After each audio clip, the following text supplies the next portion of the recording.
Hey, well, good morning. In my shop to do my devotion this morning due to weather, and hey, we carry on nevertheless. I pray that God has blessed you and that you're looking forward to another beautiful day in the Lord, and that you're just excited about what God has done for you and is going to do for you.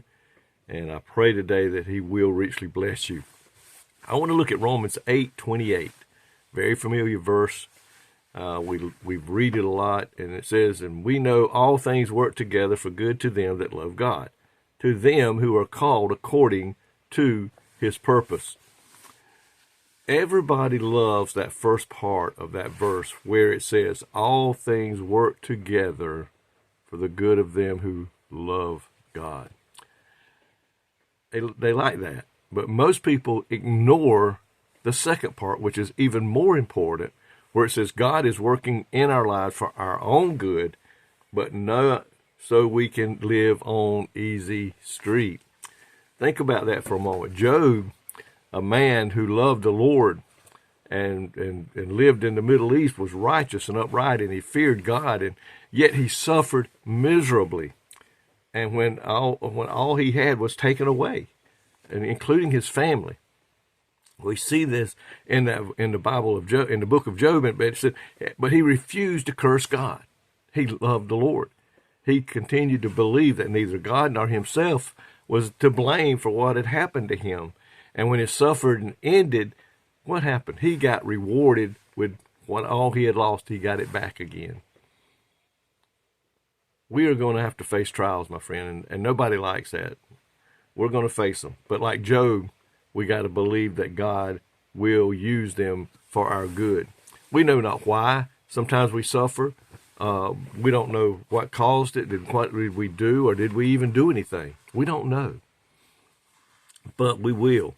But like Job, we must believe that God will use them for our good. This passage greatly encourages us in Job that God, we must endure. We're going to endure in this life the problems and heartaches, but God will never leave us. He will be with us. He will bring us through whatever it is, and then bless us so much more. God will bring out the good of all of our afflictions, all of our trials, persecutions, sufferings, and the good that God brings about is conforming us to the image of God. You know, every time we have to face a heartache or a trial, it's building us up. It's making us stronger in the Lord. Our faith is growing. He promised, the promise of God will bring out all of good out of all this stuff is just great. But that promise is only limited to those who love the Lord. Don't think just because you're doing good and you're working in the church and you're doing this and that. Listen, you must be born again. The promise that is in here is limited to those who love God and have submitted their faith to Christ, and they believe in Him, they serve Him, they live for Him, they're obeying His word. All things do not include sin and negligence, though. No one can excuse sin by maintaining that God will work out all things out for our good. But like it says there in that last part, to them who are called according to His purpose. I tell people all the time that if they're lost, they're not getting all the promises they could have in life. They're not getting all the blessings that they could have in life. Sin hinders that. So we must realize that, Christians. We must do our best to live for the Lord. And if we do sin, and we will, we're not perfect, we must ask for His forgiveness.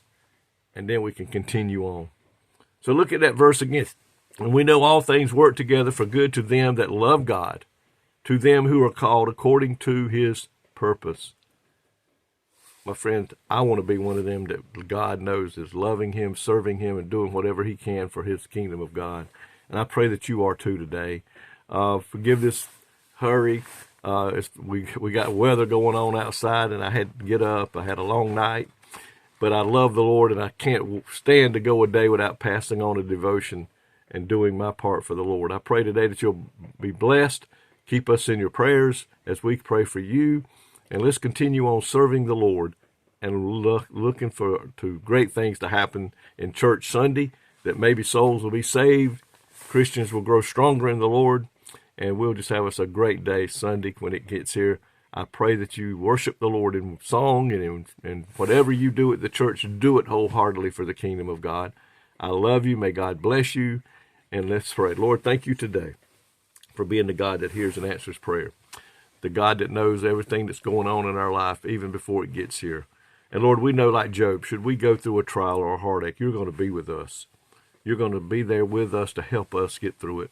And Lord, we just pray that we'll always have faith to stand for you no matter what. Bless everyone this morning, God, that's listening to this devotion. Lord, if they're going through a hard trial right now, bless them, strengthen them, bring them through it. Lord, we pray with fine colors. Lord, we love you. We thank you. And may God bless everyone that is watching here today. In Jesus' name, amen. I love you. I pray God will richly bless you today.